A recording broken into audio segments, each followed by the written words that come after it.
บัดนั้นจะมีคนถามว่าประธานชนในโลกของพื้นที่โลกของตายของตัวแบบนี้พวกนี้เกิดมาพี่จะว่าเข้าลงพื้นที่ไปนะอาทิตย์หนึ่งมันเจอประธานเองตัวอย่างเข้าแบบว่าที่นี่เนี่ยเกิดว่าพี่เนี่ยล่มแบบพี่เนี่ยแต่กำลังใจนะว่าแผนต่อเป็นส่วนนี่คือว่าคล้ายๆกับว่าเขาออกซึกไปแล้วบาดแผลเนี่ยมันต้องเจ็บต้องปวดเขาเป็นหมอเขามีแต่ที่รักษาเห็นหรอฉะนั้นห้องนี้จะเป็นตัวหนึ่งเชี่ยคดีอยู่นี่ต่อไปผมเชี่ยคดีบริษัทมันมีเด้อว่าก่อนสมัยก่อนเขาจะเรียนธุรกิจยังมีของเชี่ยคดีเลยไปเชี่ยคดีเดี๋ยวกูนี่มีปัญหากับกูนี่แมวมันตกมีปัญหากับกูนี่มันมีเชี่ยคดีผ่านมาว่าท่านมีเชี่ยคดีเป็นอย่างเขาอยากบางคนบอกท่านคือบอกแล้วคือบอกประชาชนคนเป็นสังคมไม่หรอกที่จะจัดเขาไม่ได้ใช้ประเด็นแก้คดีกันเลยใครบ้างแล้วถ้าเรียนมาซื้อได้แบบมันจะพิกันเขาจะซื้อเรื่องไปสอบกันบอกว่าจะกี้กันนี่ใช่ไหมฉะนั้นเขาจะเอาเหตุผลว่าอีกอย่างประธานเป๊ะแบบนั้นนะข้าสันเขาเป็นประธานแบบมันเป็นนิติกรรมเด็กเขาจะว่าฝากนิติกรรมฝากต่างๆต่อไปเป็นอะไรมันมีอะไรต่างเด้อแววมากก็จะเหลือคือสิมีคดีกันยังมีคุณแต่ว่าเขาประหารมีอยู่สื่อถ้าสิมีปุ๊บเอาใบเสนอมาเขียนได้มาเสนอแบบว่าเปิดกระสุนคุยกันไม่ได้มั้งผมมีใบเสนอเลยแต่ว่าท่านได้บอกในชื่อนะเพราะว่ามันบนต้นขนาดว่าต่อมาบอกกันเองแต่ว่าเขาทุ่งเห่าสินะแต่มันผิดบอกว่าเวลาพิจารณาเป็นยังตัวบอกให้ประธานฟังมันผิดเลยเพื่ออย่างจะให้เขาค้านเจ้าหน้าที่ทำไมนะพอทุกคนโบเป็นทางการไปบอกคนอื่นว่าเขาต้องประธานได้แบบนี้คนอย่างนี้ว่ากูก็ได้แต่เขาบอกไปแบบขั้นเกณฑ์เขาบอกว่าลงกันโน้ตเลยคอยชี้ทุกการว่าคอยชี้ตัดสินตามเดือนตามหลักอันนี้บอกมาหน่อยอีกนี่จะเหนื่อยโดนคนเราไปหน่อยผู้บ่านี่ว่าบนเตรียมอยู่เลยเนาะว่าจะไปมีไปฮะเนี่ยเอาตอนเนี้ยไปแค่ห้องนี้เป็นห้องตัดสินคดีเป็นยังที่ถือตังสองอันหมันใหญ่ตังคือตัดสินคดีโอเคมาเข้าใจดีนะเมื่อนี้เราเป็นงาน BP Matrix 2ใครเข้าใจว่าเข้ามา BP ไม่จากเข้ามา Business Partner เราคิดว่าหุ้นส่วนธุรกิจแบบ Matrix คือ Matrix ขั้นแปลแบบตัวจริงเลยเรามดลูกแปลเป็นคำนองภาษาตัวนี้คือแบบจุดกำเนิดบอกำเนิดฉะนั้นผู้ได้เรียน BP Matrix คือเรียนในการบอกำเนิดของการเป็นนักธุรกิจก็ไม่นะฉะนั้นข้อมูลที่เขาสื่อสารจะไปขึ้นอยู่ลง BTC ป่าไม้เขาจะฝึกให้เขาเป็นครูขาในตรงกลางยืนเครื่องพิธียางหน่อยเขาได้ซอยคนที่เขาไปซอยเก่าเขาได้ธุรกิจอยากให้มูเฮ็ดดั้มเลยเนาะอยากมูเฮ็ดดั้มอยากให้มูไปซอยเนาะท่านไปซอยท่านเขาที่ไปซอยเจ้าเขาต้องเฮ็ดท้ายคือผู้ซอยกันเนาะแปลงบอกผู้ธุรกิจดิเพราะหนาพ่วงกันมาซอยเขาในตี้วิ่งซอยเขาจะทึ่งหากแต่เวลาพ่อหนาพ่วงไปเหมือนกันพ่อหนาพ่วงเฮ็ดบุญแปลงบอกมาผู้อื่นไปช่วยก็เรียนอย่างนั่งที่ชื่อเบิ่งแปลคนหนึ่งลองหยอดขึ้นมางานดอกมีคนหนึ่งสักแต่พวกที่แต่งงานดอกก็เลยสิมีงานดอกพ่อเป็นพี่ดอกเด้อในบ้านสาวเด้อเขาจะแต่งดอกมื้อนี้มึงเนี่ยจะไปช่วยเขานี่เด้อขั้นไปสอบว่าไปเพื่อไปพวกนั้นอยู่สิพวกเขาเห็นเบิ่งสิบ่ไอ้ตาเนาะจะคือจริงๆความหมายก็เขาจะเป็นอย่างนั้นเข้ามาซอยเห็นหน้าเหมือนกันไม่หรอกเที่ยวเขาดิไปซอยไปเที่ยวเขาเพราะว่าผมเข้าไปซอยปุ๊บจะคล้องหน้าดันเชิญไปเห็นอย่างขาเริ่มต้นยังไงไปเลยแล้วกันว่าเขาเห็นเดี่ยวแม่นมาเลยมาแม่นมาเห็นธุรกิจใช่ไหมธุรกิจนี่เลยจะขึ้นมาขึ้นแบบไหนเขาเอาไปซอยคือผู้ที่เป็นจักรพรรดิเขาเห็นไรกว่าผู้ซอยคือเขาซอยแต่เขาซอยได้ไม่บอกแบบซอยขึ้นดองอ่ะงานแต่งคอยมีค่าดองเป็น50 บาทคอยมีหัวข้อไปซอยพี่น้องซอยบ่เดี๋ยวเขาจะให้ก่อนอันนี้โบเด้เขาจะซอยคอยแต่ซอยคนเป็น50 บาทไอ้เขาใช้จะมาเงินกูใช่ไหมเนาะสำหรับธุรกิจคือเป็นยังไงหรอวะ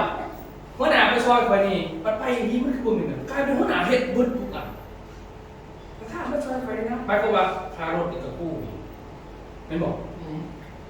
สินค้ากู้นี่บอกกับกู้เบี้ยเขามือกู้สรุปแล้วเจ้าก็ไปซอยเจ้ามาซอยก่อนที่ซื้อไม่หรอกมันโบนัสมากและบาทนี้ขายของไหนมากเนี่ยจะมาซอยแต่จะมาซอยใช่ป่ะจะมันดีอย่างไรท่านบอกตรงๆไหนเขาต้องเบิ่งให้มันออกกันนะว่าฉะนั้นต้องเข้าใจแบบนี้แต่คนเข้าใจเรื่องอะไรคนจ่ายปกติเขาว่าให้ไปซอยคือคอย3%ง่ายๆคอย80เป็นของเจ้าแส ฉะนั้นเวลาเขาพเจ้าผ้าลงพื้นที่ส่วนไหนเวลาเขาไปฝึกเจ้าคือเขาก็ฝึกเจ้าตรงเห็นไรก็คอยใครจะบอกโมเมนต์ว่าคอยไปเห็นไรเพื่อแสดงของมันเป็นแสดงว่าอีอย่างคอยไปเห็นให้เจ้าก็ทุกอย่างให้เจ้าเอาเบิร์ดให้เจ้าก็นานแสดงว่าพวกเกิดเนาะอันนี้เดี๋ยวเขาจะจะว่าวิธีการปลูกต้นข้นเจ้าซื้อลงทุนกับไผ่มาที่นี่ฟังเมื่อนี้แหละครับเบิ่งในวันเบิ่งงานใหญ่มาเด้อตัวนี้นี่วันที่25วันคริสต์มาสเนาะคริสต์มาสนี่เขาจะมีจับรางวัลอยู่ที่สำนักงานมันนี่แหละคืออาชีพลงเพศและจะลงกันประมาณต้นเดือนหน้าเพราะว่ามันวันที่25เดือน12เดือนตัวนี้แม่นไพ่สื่อสินค้าเนาะมีจับรางวัลเอาตามคะแนนตัวอย่างคือถ้าเขาซื้อสินค้าบีโฟเมต100คะแนนได้ไป1คูปองจับรางวัลมีรถไฟฟ้ารางวัลใหญ่รางวัลอื่นๆกับสายจับเหมือนเดิมถ้าสินค้าอื่นที่บ่มีโฟเมต200คะแนนได้ถึงไปจังได้จับรถไฟฟ้าแต่ขั้นมาเท่ากับตัวมันมี2กองเนี่ยกองหนึ่งไฟฟ้ากองหนึ่งบ่แม่นไฟฟ้าตัวร่วมบัตรตัวร่วมมันแม่น50 PV ก็สามารถได้ถึงไปถ้าบีโฟเมต5 PV ก็ได้ถึงไปแต่ถ้าเขาซื้อตัวนี้เขาได้มัน2กล่องมีซื้อมา2กล่องถ้าเขาซื้อตัวนี้เพิ่มมาก็ได้ที่กล่องเดียวเอาใจนะจ๊ะเนาะรถนี่คือนี่ต้องเป็นตัวนี้เด้อเพราะว่าตัวนี้เอาหูก็ใส่ซื้อเพราะว่าอยากให้มันเป็นสีแดงคริสต์มาสซื้อนี่ตัวนี้เพราะว่าหาสีแดงมันมีขายมันไม่มีสีนี่ต้นเดือนหน้าเอามาจ่อนะอยู่เนาะเตรียมมาที่จับรางวัลนะเบิ่งว่ามันสิได้แบบไรแต่ว่านี่ราคามันจะ6,000 บาทราคาจับรางวัลก็ได้สิมีส่วนรางวัลอื่นๆกับปกติมีปกตินะและเบิ่งถ่ายปีนี้เขาสิแต่งตั้งคณะบริหารเนาะคณะบริหารก็คือตัวนี้เนี่ยสูตรบริหารก็คือตัวไหนฟรีแต่บุคคลที่จะได้เป็นคือ1มากสำคัญที่สุดคือต้องสามารถเปิดตลาดได้จริงมันเป็นพอเข้ามาบริหารคือจะต้องเปิดตลาดโดยที่บริเวณภาพใดเดี๋ยวขั้นมาถ้าไม่ถามผู้อื่นไปจะเข้าไปได้แสดงว่าท่านแมนจะเป็นกรรมการบริหารบริษัทใครได้สิท่านผู้ใหญ่นะขั้นวันแย่ที่พิจารณามากกว่าเท่านี้ต้องมาครับที่สอบS2 เซ็นเตอร์ขั้นวันแย่ที่ผมเรียกยังบ่ทันเห็นที่เซ็นเตอร์ยังบ่ทันผ่านอาจจะสิเพราะว่ามันเป็นวัตถุประสงค์ดิเพราะว่าบริษัทที่มีผลประโยชน์จากต้นอะไรดีคนละกลุ่มกันไปแต่ได้บอกว่าถ่ายปีไม่เท่าจะมีตัวโรคพื้นที่เองเดือนเองยังเองฉะนั้นรักๆเขาต่างไว้มี3 ข้อคือ1ยังจบคอร์สบีบีเมทิกเนาะแล้วก็2ก็คือลงพื้นที่เปิดตลาดตามตลาดเอง100%มีหุบทรงเขากลุ่มเป็นกิจลักษณะพอบริหารยังบ่สมัครเป็นเข้ากลุ่มได้ยังสรุปไปยังเกรงใจกลุ่มอยู่ก็บ่ต้องเป็นจะเป็นลูกค้าแล้วก็พ่อประมาณนั้นเจ้าต้องเป็นผ่าเป็นบริษัทดิอันนี้สิโลกเฟซซื่อคือจังเป็นเรื่องราวเพื่อว่าสิจุดถูกจะเคยดอกที่เขาลงสิก็บ่เหมาะสมผมตรงนี้แม้กระทั่งคณะอาจารย์เขาเห็นยังบ่เห็นบ่ได้เหมาะสมเลยแต่ข่อยเป็นคือบ่บอกข่อยใส่เจ้าเด้บอกตรงๆนี่นะบ่ให้มีหยังเกิดขึ้นซะครับเพราะก็อยู่ว่าใส่เจ้าเหมือนกันที่เรียนมาแต่เจ้าอยู่ว่าใส่ข่อยไม่ได้เนี่ยคันอยู่ว่าใส่ข่อยบ่อยากเกิดขึ้นข่อยก็จัดประชุมใหญ่ๆอยู่สโมสรจะว่าไปทั้งนี้เจ้าของก็สิเฮ็ดเจ้าเนาะแต่เจ้าเฮ็ดซ้ำนี่จะบ่ได้ใส่เนาะอะไรแบบอันนั้นละกันสิไปนั่งขายอยู่เพื่อนเขาเมาไปถามประธานมาขายของคือคนอันนั้นไอ้พวกที่บอกผ่านมาเลยเกี่ยวข้อสิบอกว่าเอาได้เลยว่าเอ้ามันนั่งถามประธานมากๆมันเรื่องพื้นที่ช้าแล้วเพราะมันตายชุมชนจับเขาต้องขายเองก่อนเนาะไม่บอกเขาชื่อสอนเจอสันฝ่าบอกเขาเตะว่าเราค่อยขึ้นก่อนบอกคนได้พวกไม่คนไม่ได้พวกเลย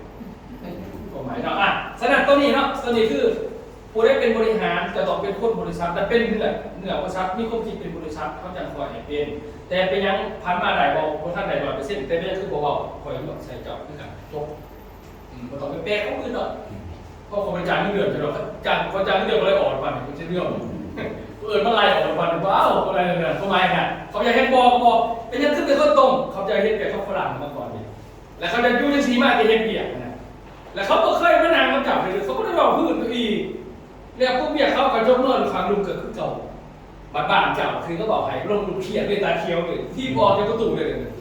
เขาก็โค้งห่อเลยฉะนั้นเขาอยากเป็นคนสาธารณเนี่ยโมสามารถที่จะเป็นสิ่งแบบนั้นได้ให้คิดแต่ให้ดูกลุ่มเขาเขาได้คิดคือเขาเรือ3 คนกับเอา3 คนนั้นเป็นไงคนที่อื่นก็เป็นหน่อยสินะแต่ถ้าเราบอกเขาเราก็บอกเป็นพวกเขาอย่างนี้แต่ไปลุ่มเอ่ยว่าลุ่มเรื่องโมเมนต์เฉยมันต้องลุ่มมันเปลี่ยนโอเคเนาะเข้าใจสั่งนี่เมื่อสั่งเนาะแล้วการงานต้นพินา ต้นปีหน้าก็คือเขาสิมีงานนี่เลยเนาะก็คือโครงแรมเอราวัณเขาจะเปิดทัวร์นาเมนต์เปิดสรุปแผนงานที่เขาจะลงพื้นที่นี้เนาะเขาจะลงพื้นที่หลอกนี่เป็นปิดตามใบเอกสารของไหนมาเป็นกลางเดือนที่1ปิดตามใบเหตุการณ์ของประเด็นเรื่อยๆเขาต้องเรียนตามเอกสารหลักเหมือนกันก็คือการเดือนที่1นี่ต้องปิดการลงพื้นที่ทั้งหมดเลยก็มาสรุปกันนี่สรุปนี่ก็คือให้เขาเอากลุ่มเป้าหมายมาเนาะก็คือพยาบาลมาได้มาเอาคนมาแต่ตัวนี้แมนเขาจะมีออกโทรทัศน์อีกรอบนึงแสดงทีมเขาที่เขาตัดสูตรปีนึงส่งหาเขาจะใส่เสียงเขาก็จะใส่เป็นกลุ่มเนาะทีมได้ที่ไว้เป็นกลุ่มสิไหนแล้วถ้าเอาคนบาดได้มาครับก็เดี๋ยวแต่จะให้เขาออกโทรทัศน์ไลฟ์ก็เอามานั่งหนาแต่เขาบอกกันกับเขาอันนี้คือสรุปแต่ก็มีขายสินค้ามีโปรโมชั่นต่างๆอื่นอันนี้คือเดือนที่1หมายว่าเขาลงพื้นที่ก่อนจนเบิดเอกสารของอันนี้แล้วก็จะคอยไว้ที่นั่นแต่ว่านี่คือแผนต้นปีแล้วปีหน้าจะมีการเที่ยวอีสานใต้อีสานเหนือแล้วก็เขาให้กรุงเทพจะมีตลอดเป็นนั่นคือมีอีสานใต้ใช่ไหมครับสาเหตุอีสานใต้เพราะว่าปีหน้าเขาสิปั่นที่1ส่งหาที่เขาเข้าใจที่ผมเป็นของเลวอีสานใต้บางที่เขาไปลงขายของเลวเขาไม่มีพาสปอร์ตเนี่ยอีสานใต้ต้องใส่เอกสารใบเดียวเขาสินะเขาก็ไปได้เรื่องสื่อเฟซบุ๊กนี่ไปได้สินะไปได้เลยตู้1 2ตู้เขาไปโหลดสินะมันก็เห็นให้คนแบบเดินไปทำงานพอบางคนที่ถ่ายมีพาสปอร์ตอีกเขาก็ไม่อยากเห็นได้มันเพจไม่ว่า3-4 พันสิกับพวกท่านจะจ่ายสินะแต่ถ้าเขาไปอีสานใต้แล้วปั๊บแล้ว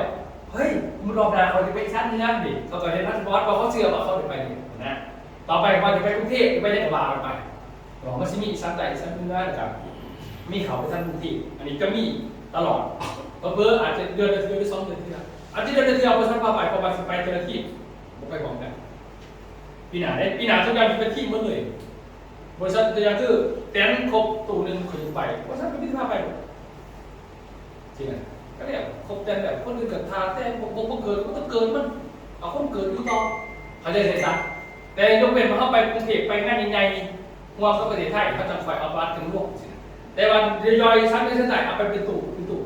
จบง่ายๆยกป่ายให้ยกป่ายมันดูมึง12 คนประมาณ11 คนประมาณนี้นี่คือแผนเท่าเดิมไม่ใช่เพราะว่าบริษัทที่เขาไปจัดต่อการปั่นเขาใหญ่นี่ถ้าบริษัทนั้นพอแล้วดิใช่ป่ะปีนี้เนี่ยทั้งหมดเนี่ยคือเป้าหมายเขาต่อการเสือหมวกเนี่ย50 คนแต่เมื่อเขามือเนี่ยมันก็เกิดมันก็หลายเลยหลายแล้วก็พอแล้วพอหักเลยปีต่อไปขั้นปีต่อไปเขาจะหักผ่านทีมพวกไปของเราขั้นเราสิมาหายบริษัทจัดเอาทุกทีมมารวมกันจัดคืออยู่สินะเจ้าต้องไปซื้อสินค้ามากแล้วมีบัตรเนี่ยจะข่อยไม่เงี้ยบอกให้มาเฮียนฟรีแต่บัดนี้ชื่อว่าทีมของแต่ว่าคอยอยากจับรู้เขาจะจับเฉพาะที่มาหาคน10 คนแต่จับน่ะ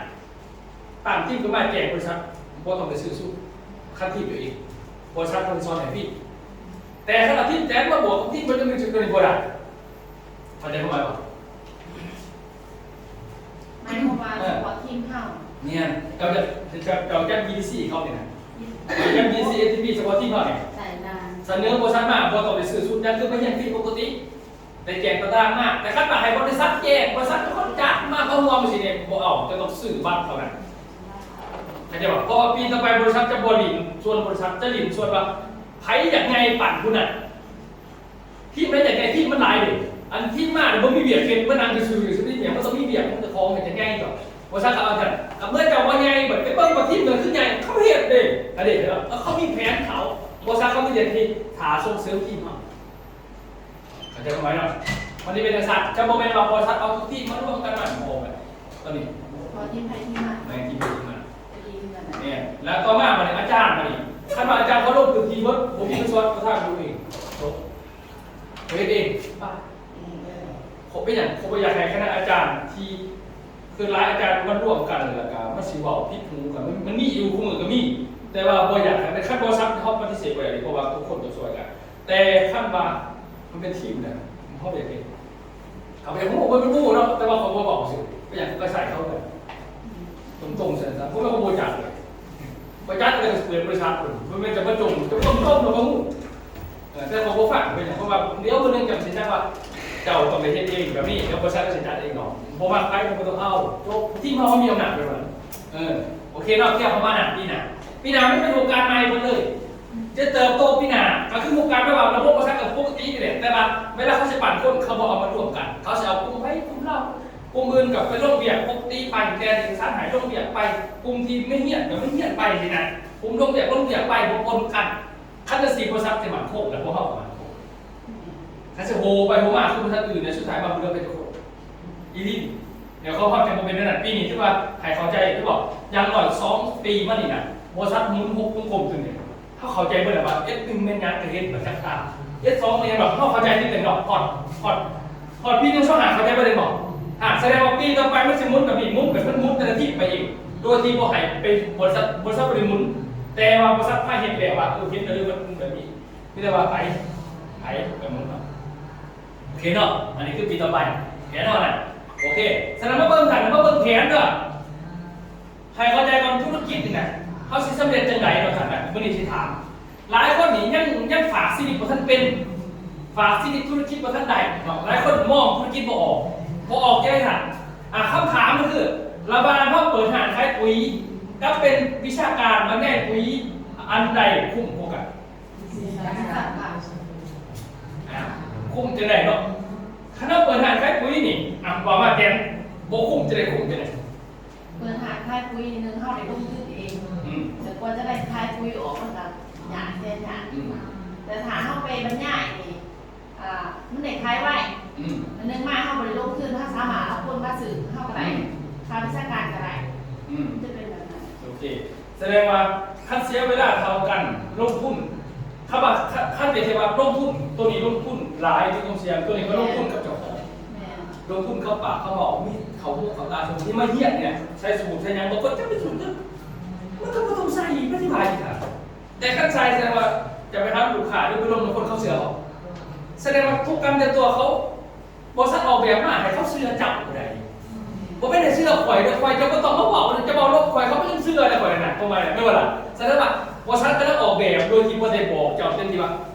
ลงน้ำกันเนี่ยใส่ถุงลงไปคนอื่นมันเต็มยูรุมมือหนึ่งเขาจ้างไอ้ซองเนี่ยตื่นแล้วเขายางลงไปถ้าเอายูรุมเขาลงอยู่บนติไม่บอกเขาจ้างลงว่าเขาแต่งเงินเท่าไหร่เขาก็ไปเบิ้งเงินกระเป๋าแสดงความสำเร็จเขาเริ่มต้นจากการเปลี่ยนแปลงจากเดิมก่อนแสดงว่าเขาเริ่มปีที่มีปัจจัยเปลี่ยนแปลงเขาบอกเก่งขึ้นสลาดขึ้นมองเนี่ยเข้าใจขึ้นแสดงว่าเขาปัฒนาอะไรคนมาใหม่เขาจะถอดมือเขาดอกเขาไม่ได้สื่อข้อคล้ายข้อเป็นจะน้อยกับไปปอดอื่นคล้ายตัวใหม่ไปเลยก็ไม่มีประโยชน์เนี่ยแสดงว่าการลงทุน2 อย่างเขาตกลงกันว่าเป็นวิชาการคุ้มครองมันบอกผมกลัวมาเบิ่งคุ้มยังไงคือหานใครคุยแน่นอนบาทก่อนจะเป็นหานแบบนี้ท่านบอกอื่นเด้อเอาแบบว่าดินบริสุทธิ์ซะดินเขาเองมีเดียวมุกตึ๊กนี่มุกตึ๊กมาเมื่อไรบอกป้ายบริกาแฟดิเสียเงินเดี๋ยวมาเท่าไหร่ป้ายท่านมาทำเย็นเด้อท่านมาทำเย็นได้บอกถึงว่าเนี่ยครับวันนี้ปุ๋ยจะซื้อเส้นในอันตรายนี่ถ้าจะซื้อในราคาถือเพราะว่าซื้อตันเนี่ยเขาเสียหายแล้วครับผมมีหรอกจะต้องซื้อเส้นตันเดี๋ยวเรามาเลยไหมวันนี้การตลาดเจ้าวันนี้ก็คือว่าเจ้ามีห่านปุ๊บเองเป็นเจ้าคือบอกว่าพี่น้องจะเห็นจะขายมันจะปุ๊บคือแบบที่รู้ว่าสิได้ก็ตามที่ใส่เงินเห็ดไผ่กับเห็ดเป็นเพราะว่าไผ่ก็มีสิทธิ์ยืมเงินเป็นเหมือนกันคอยมีสวนกาแฟคอยเช่าเขาเอาไปจองธนาคารได้พี่น้องเข้าจำไหนบ้างได้เขาได้ก็เพื่อนไหนไม่บอกแต่ตัวเข้ามาวิชาการเนี่ยพี่ตัวนี้เดี๋ยวถามมันเป็นไผ่ก็มันเป็นได้ฉะนั้นว่าต้องควบเข้าใจควบอดทนควบบาปบินควบตั้งใจที่จะเอาของมุกของตาของสมองเนี่ยพายถอดมาทำปากเลยเด้อฉะนั้นถ้าจะโบสูโบส้นโบเดินโบเห็นจะเขาจะไปไหนมันมาลงทุนโบทำนี่สักแต่ขั้นใดได้เลยนี่คือควบตาเนาะตัวอย่างคือนี่นะเขาลงทุนแล้วทำต้นไม้ป่ะนี่เจ้าสิเปิดทางขายผู้ใหญ่1ต้องมีใบทะเบียน2จะมีใบอนุญาตขายปุ๋ยได้3ทั้งที่ขายยาการนี้คำว่าต้องมีใบอนุญาตขายวัตถุอันตราย4ต้องผ่านการอบรมทางภาครัฐการเกษตรเจ้าเขาจะให้เจ้าเปิดบ่มียังมาในฟรีๆคือตัดเข้าใจอนาคตไปบ้านเราจะเริ่มขึ้นเขาเพ่งเก็บรายละเอียดเพิ่มเข้าไปผ่านมานี่เดี๋ยวไปอนาคตอย่างไรนี่แหละนี่คือว่าไม่ว่าจะเป็นยังไงก่อนจะชิมพอท่านบรรจัยนะใจดีภาษาภาษีหรือว่าหมอเขาเห็นปุ้ยจะร้ายจะแล้วกับตำรวจพนักงานถามเลยนะว่าจะไปกินเบียร์เลย มึงไปกับก่อนมาเนาะบริวารจะนับสัญญาการใส่ชุดหน้าจากมือชุดดิเห็นไหมเนี่ยนะว่าบอกคือจะประหยัดเนาะจะว่าแบบไม่ยังดำได้ก็ได้ถูกไหมจริงๆมันบริสุทธิ์ได้ตื่นหันดำได้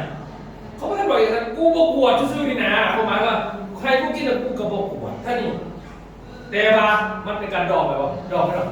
คือเราทบเสียอย่างทบขีมาไปแต่มันเอาดีๆเกิดขึ้นเก่าต้องจะพิมพ์เอกสารแต่เราต้องคิดนี่คือไหนเข้าใจเนอะพอท่านมาขึ้นจะไปสืบคุยกับแค่เพียงนี่แค่นั้นก็เห็นก่อนจะเป็นหางขึ้นหางใครคุยนี่นี่มันเป็นตัวนี้บานี่ไอ้พวกว่ามันอนาถนะมันจีขาดนะตรงๆถ้าเป็นสอนว่ามันนี่ยังไม่บอกเมื่อเจ้าคิดว่าเข้าใจเมื่อนั้นให้ไปเฮ็ดนี่ซะว่าตั้งมานี่นี่อย่างนั้นก็เฮ็ดไม่เฮ็ดนี่อย่างไรแบบเราก็มีถึงแต่ว่าผู้หาเนี่ยบอกซื่อๆนี่เนาะเขาจะผู้หายืมเงินมาผู้หาเพราะว่ายืมเงินมาดีผ่านไป3 นึงไม่เป็นไรมันก็ไม่ได้เถื่อนเหมือนกันว่าไม่จะมีแต่ว่าซึ่งแบบเปรียบเทียบ2 ข้อว่าหานคุยกับวิชาการใช้คุยเรื่องวิชาการมีแต่เรียกบริษัทที่เขามีจดทะเบียนถูกต้องกฎหมายเรียบร้อยคือเขาเห็นนะแต่ปีเสียยังเสียอย่างซื่อๆไหนมีแต่ฝึกการสร้างความสัมพันธ์ฝึกการไปหาบุคคลฝึกการสื่อสารฝึกการวิทย์การขายซื้อไปตัวแทนบริษัทใส่เอกสารบริษัทเข้าบริจาคอากรบริจาคภาษีบริจาคยังเลยเด้อพอฉันเข้าใจเข้าใจประมาณหรอเขาไม่แต่กินจนตามเวลาลงไปมีไปต่างๆจากบริษัทเข้าไปได้หน้าว่าบริษัทแข่งขันมากแทนบริษัทนี่นะเข้ามาเดียวตัวแทนของพัทกุล่ามันคือตัวแทนบริษัทอื่นตัวแทนบริษัทอื่นเนี่ยมันเป็นตัวแทนเป็นเอกสารมันตัวแทนคำเบาแต่การขายอย่างนี้คือเขาบริจาคที่ซื้อจริงๆนั่นคือมันก็คือขั้นตัวแทนเขามีไปต่างๆเนี่ยมันคือทุกคนที่ลงพื้นที่มีไปต่างๆประกอบเป็นสร้างในหลักพื้นที่เข้าใจเข้ามาดีกว่าเนาะฉะนั้นวิชาการนี่จะต่างที่แบบไปหาเรื่องได้เลยแค่นั้นเองแต่ก่อนจะเป็นวิชาการ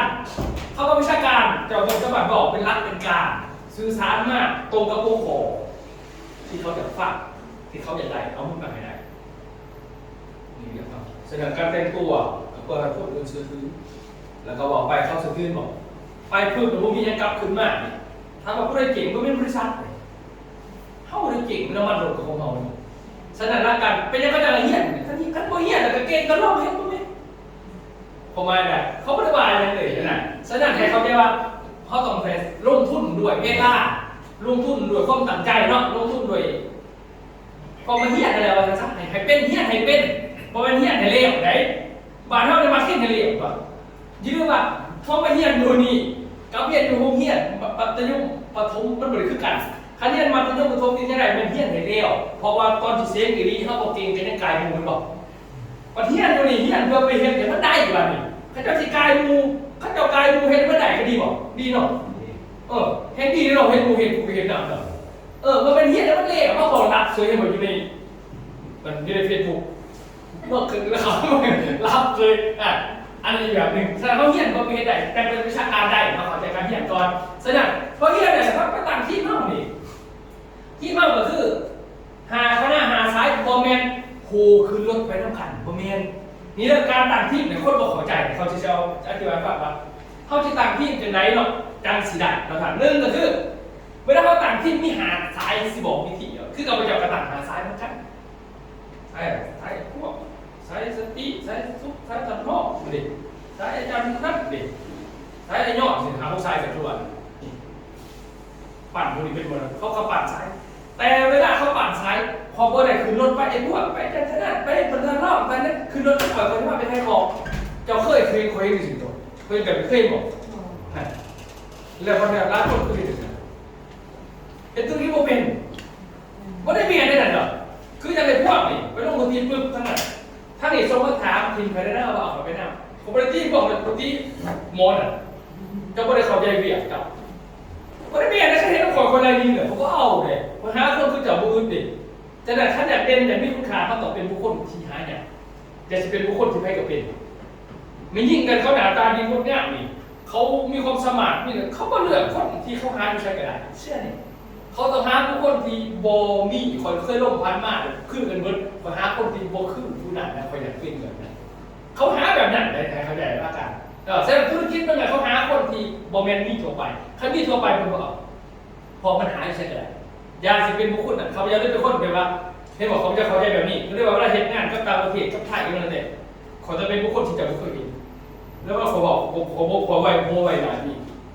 ในทุกกิริยาผมสนใจนี่แต่ว่าจะเข้าใจคนไหนเขาบอกคนจริงท่านบอกคนจริงไม่ยอมหักแสดงว่ามือไหนจะคนที่เกิดคนก่อนบอกไอ้ดอกคือเราเวลาขึ้นมากมันก็ไหนไปกว่าท่านเบิ่งเด้อสมมติเขามีหาซ้ายแบบนี้เขาเป็นคนนี้พวกสิเนี่ยแล้วคนนี้คือโมเมนต์วันลายที่ซ้ายผมยังครับผมมีแต่ก็เดี๋ยวซ้ายนี่เนาะเวลาเขาปัดคนไอ้พวกนี่เห็นกับคนนี้ก็คือคนนี้เขาขาดนะเขาไม่มีรถของเขาคนมีรถมาเห็นมองตรงไหนมันดีมันมีมันตรงนี้แต่ละผมมีหาไม่ต่ออยู่ตารางนั่นแหละเขาต้องการสายเดียวเท่านั้นมีคนหนึ่งปึ๊บปั่นคนนี้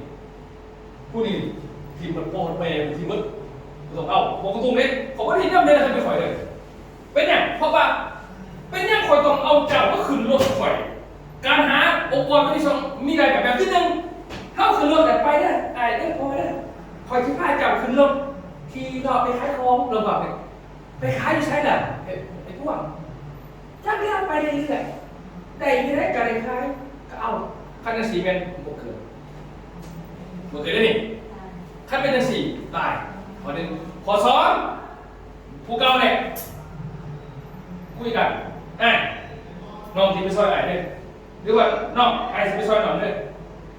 น้องไปติดต่อไหมแต่ละจุดบอลสิลูกบาทนี้เอกสารเป็นเรียวนักมือ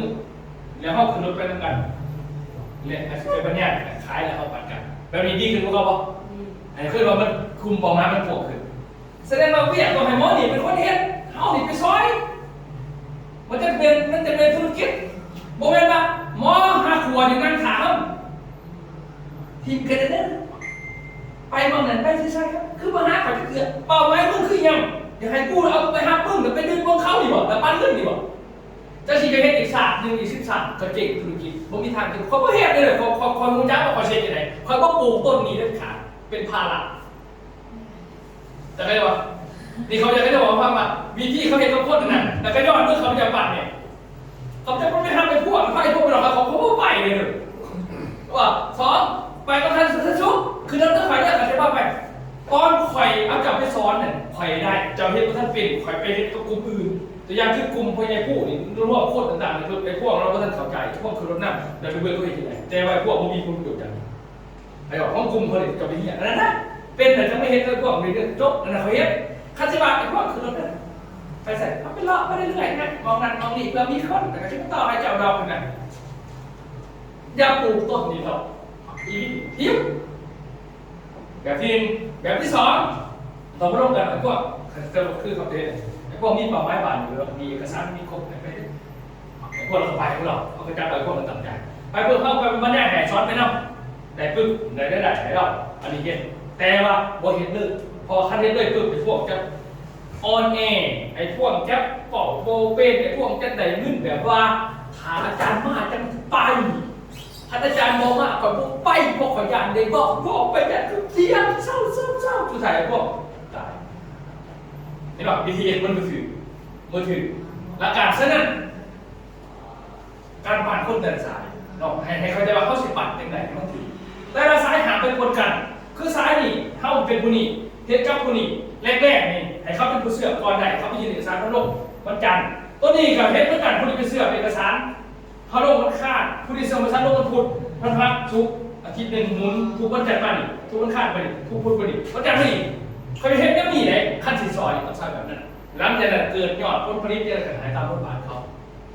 แล้วบอลมีบาคอยเอารถตู้ไปขึ้นรถเด้อต้องหาความจริงเข้าไปน้ำกันไอ้บอกคืออาจารย์ท่านนั้นสิลงมือครูไปส่วนไปพอไปเห็นส่วนเซตบา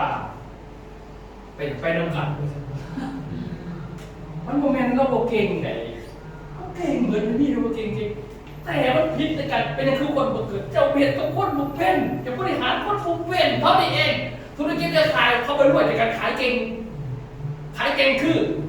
ขายตรงจะไปขึ้นจากการขายตรงแต่เขาบอกเครือข่ายมันธุรกิจเห็นกับคนถ้าจะเห็นกับคนเมื่อไหร่บริหารคนเมื่อไหร่เครือข่ายจะบุกเกินแต่ถ้าจะขายของไก่เก่งลงทุนที่เจ้าเก่งขายตรงแต่พอสักทำมันเป็นเครือข่ายขายตรงขั้นจากเครือข่ายคือจากคนเพชรสีคำเป้าหมายขายตรงคือได้เงินตอนต่างที่เพชรจะป้นกันเลยเนี่ยผมไปเห็นผู้ใดตัวหนึ่งมานั่งคัดอะไรแบบ คืออย่างคือไอ้ยอดน่ะสิเพิ่นโลกคล้ายตรงได้เป็นตีเขาบอกคือบ่เก่งๆนึงบ่เป็นไทยเฮ็ดเจ็ดจักไข่บอกจะเก่งนึงใครๆก็ได้มึงมัน3 เดือนมึงยังได้คืนนึงบักค่าครัวมึงคือว่ามันเขาได้เลยอยู่อาทิตย์นี้ก็มีคนปอดหยอดมากหรอกเทอละ10เทอละ20เทอละ100ก็ได้เขามาเขาได้แต่เขาได้เลยแต่เขาบ่ได้ลงแห้งเขาเจ้าบ่ได้เสียน้ำมันรถบ่ได้เสียตายหรอกหั่นนี่เครื่องเป่าไม้ของช่องอันบ่คือกันเด้อให้เขาใจช่องอันนี้ก่อนมันโมเมนต์อันเดียวกันขายตรงอันนึงเครือขายอันนึง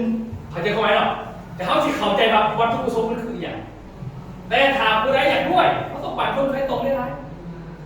แต่อย่าไปปั่นเอาเขาไหนเขาลงเบียดปั่นเขาอันนี้เขาขาวถิ่นดิคนไปถือได้เด้อฉะนั้นให้เข้าใจการสารคนก่อนเนาะฉะนั้นทุกท่านธุรกิจจริงๆนะครับเนาะเขาไม่ได้ต้องการคนหลายเขาต้องการคนอยู่ในระบบและเข้าใจที่สุดหาคนนี่ก็พอแต่หาคนโดยไปจับเพื่อนมาสามารถขับหาคนเป็นอันนี้ลูกข่อยคนที่ 1ลูกที่2โมเมนต์หาคนหมายถึงว่าคนที่มาเขื่อนไปทำกันเป็นสายแต่เวลาเขาซื้อมาร่วมกันจากในดูของซุปมันยังมีS2 เซนเตอร์เขาจะมาหาคนที่มาร่วมกันแล้วคุณนี่เอามาเขาหาคน10 คนกระแตมาร่วมกันเป็นคณะนึงอาทิตย์นึงยักษ์นึงก็ได้เวลามีกิจกรรมยังพอเขาร่วมกันสร้างอะไรถือแต่เวลาลงเวียดโมเมนต์ไปหอบหาคนไปนับเดี๋ยวโมเมนต์นั้นไหนอันนี้ว่าเอาไว้ว่าไงถ้าเราบอกเขาจะให้เขียนดิไม่ยังคือบอกไปเห็นไม่ได้ในกลุ่มไอ้พวกมันได้ถือนี่แหละแบบปกติมันต้องเป็นกลุ่มเจ้าต้องประสานงานทั้งเจ้าแล้วเขาเอาไปซอยถือดิมันประโยชน์เดียวกันว่ากันไปผมไม่เห็นดูไปคือเป็นนักขี้อ่ะในเดิมมันประโยชน์ในว่าเขาจะเห็นกับคนเนี่ยขั้นปลูกแล้วพอเกิดมันถิ่นหรือเปล่าปลูกใหม่พอเขาต้องการไปหาต้นเขาต้องการเป็นร้อยเป็นพันต้นเด็กเขาไม่เห็นเนี่ย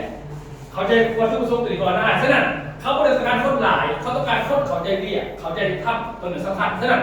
เพราะว่าธุรกิจเครือข่ายจริงๆมันเป็นการกินหัวคิ้วเครือข่ายมันเป็นการกินหัวคิ้วเลยเด้อเครือข่ายคือการสร้างต้นคนที่เขาเรียบเวลาเป็นเรามีคนคอยได้นะเงินเขาปั่นคนแทนเงินของธนาคารเลยขั้นเท่า4 ไปเห็นเอาเงินเดือนนึงคนนี้จากธนาคารจะต้องฝากเงินเท่าไหร่ไม่ว่าจะต้องหาเงินทั้งหมดไปฝากธนาคารเนาะปีนึงถึงไหนสักขั้นได้เฉลี่ยเป็นเดือนนึงอันนี้เขาได้เลยดิเพราะว่า10 มือได้10 มือได้ฉะนั้นเขาต้องลงทุนกับหมดอย่างเงี้ยคือแบบโมเมนต์มาหาคนมากินโนคิวโมเมนต์เนี่ยฮะนี่คนนึงเขาใจผิดว่าเอาคนมาไต่รางองค์กรเขาลงเขาได้เลยดีใจทีมเข้าไปเนี่ยประชาชนได้ห้ามันใครๆก็ว่าเขาไปฟันกินโนคิวคนละกับทีมถึงมาพูดอะไรเป็นหน่อยเรื่องที่จับอีกเลยอันนั้นคือว่าลูกค้าอาจารย์จะเสียหายเขาว่าเขาทำธุรกิจไหมแต่เขาพาเขาเป็นลูกค้าแล้วเขาโชคมันยังโมมีคดีต่อไปก็จะมาปัญหามากเลยพอจะคิดเรื่องเอามาขอความจริงของคิวแบบบริษัทเครือข่ายต่างๆปัญหาอย่างหนักเด้อฉะนั้นต่างกันเพราะว่าองค์กรทำเพื่อเข้าใจตัวนี้เด้อเขาสิบพิษกันองค์กรนะครับเขาสิเข้าใจองค์กรจะได้ทำตัวนี้นะบริษัทก็จะแบ่งเป็น3 ส่วนส่วนที่1เอ่ยว่าบริษัทก่อนบริษัทที่เวลาเปิดมาปึ้งเลยเนี่ยบริษัทเขาจะบริเป็นอาลูกค้าบริษัทเขาจะสร้างนิติกรรมและการสร้างการตลาดขึ้นมาแต่ที่กฎหมายนิติกรรมคือเอกสารนำเรียนทะเบียนต่างๆเข้ามาข้อ2ข้อ4เอากำลังมีเบอร์เข้ามาแล้วก็เวลาเขาสิลงเบียดโฆษณาต้องติดตามของการแผนกของการเจ้าของลงไปนี่คือนิติกรรมฟังนี่แมนสามสิบผมมีสิทธิ์มาอยู่บริษัทมีสิทธิ์2 คนคือเขาไปเจ้ากับเทศเบียคนอื่นผมมีสิทธิ์มาอยู่เองผมมีสิทธิ์เองเห็นเมื่อไหร่บอก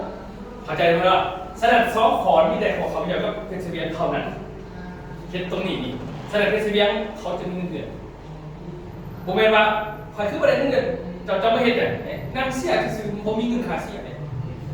มันต้องมีกระกับเห็ดยังไงนิติกรรมถึงมันยากเข้าใจไหมสินะเราจะต้องเป็นตัวพวกนี้การตลาดนั่นคือว่าเฮ้ยต่อเมื่อเกณฑ์การตลาดอีกว่า15ที่มันเห็นจังไรให้มันเกิดการขายไปธรรมชาติให้ธุรกิจมันขายได้ไปต่อได้ฉะนั้น2 อันนี้นาทีบริษัทแต่ขั้นเท่านี้ใช้เสื้อสูทบริษัทที่มีโลโก้บริษัทอีกหมายถึงว่าบริษัทให้จะเป็นตั้งหนาบริษัทแต่บริษัทเป็นตั้งหนานิติกรรมตั้งหนาการตลาดแต่บริษัทประกอบนิติกรรมให้เจ้าเขาเรียกว่ามีใบแต่งตั้งเจ้าคือมาก่อนว่าเจ้าสมัครมีเอกสารใด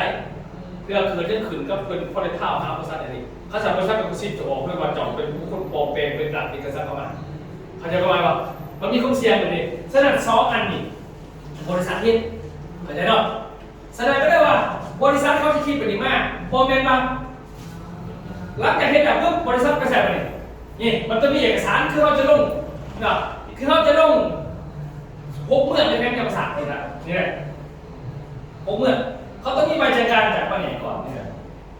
ทางค่ำมีระบบต่างๆเนี่ยออกเขามีบริษัทออกมาทุกอย่างก่อนนี่ที่ยืนแต่ละเมื่อไหร่ปากซองไปยืนแล้วอื่นนี่เป็นบัตรเกียร์แต่ต่อไปเป็นนั่นสุขุมะเนี่ยไปยืนไปเอกสารผ่านเอกสารตัวนี้มันแหละปั๊บเนาะบริษัทขั้นเอกสารบอคุมเบื้องหลังมันก็บ่ได้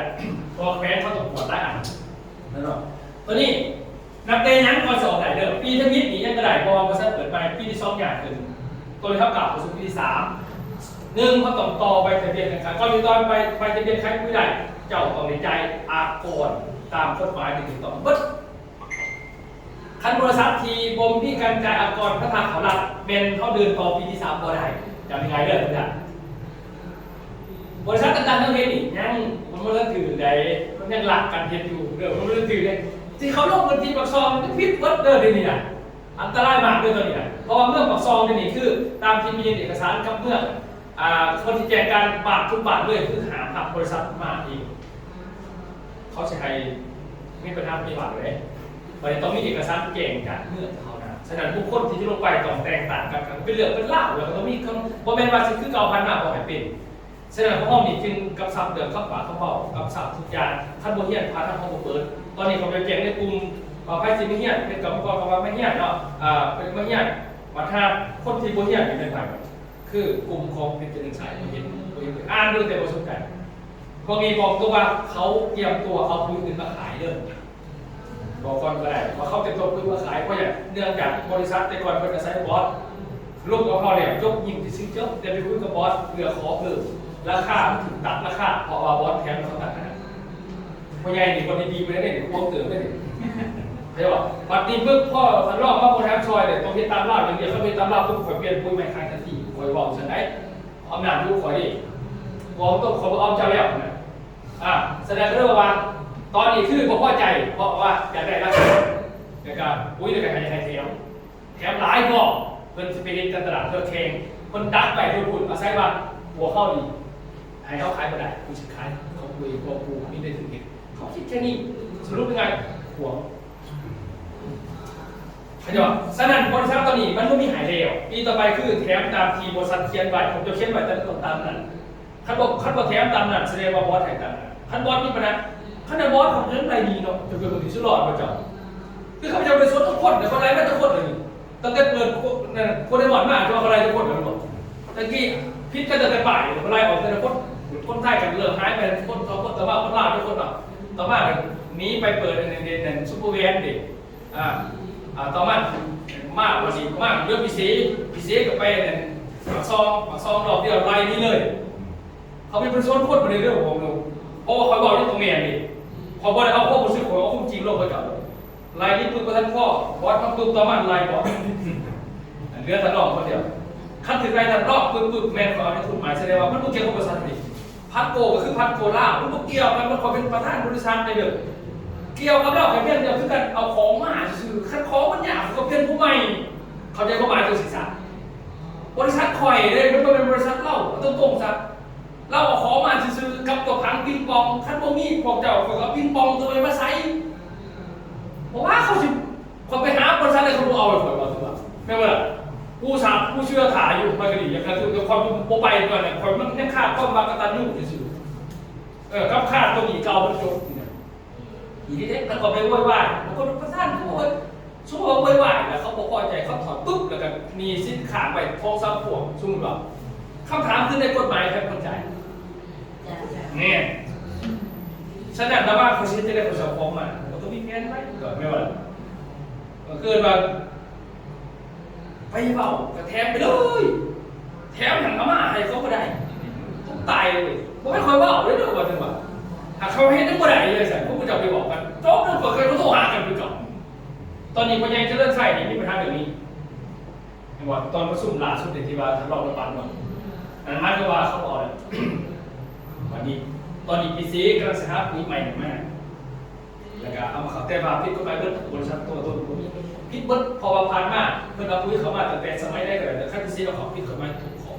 จนเขามาเก่ใหม่เด็กที่ผ่านมาปุ้ยเขาในเก่าเชโน่เนี่ยผ่านปีกันก่อนเอาของพิษเขามาเบิดบ่อยฟังตรงเนี่ยมาแก่ปีนี่มันมาแก่เบิดถึงทะเบียนผ่านนั่นกสิกรรมเดิมน้ำเขาไปยกทะเบียนของเขาเองแต่ก่อนผมคนมาเข้าบริจาคเด็กเข้าโบหูว่ายังไปหลักไม่ยังแบบบอสไปเข้าขาดอีกคุณน้องบอสแต่ทีก่อนเขาบอกไว้เลย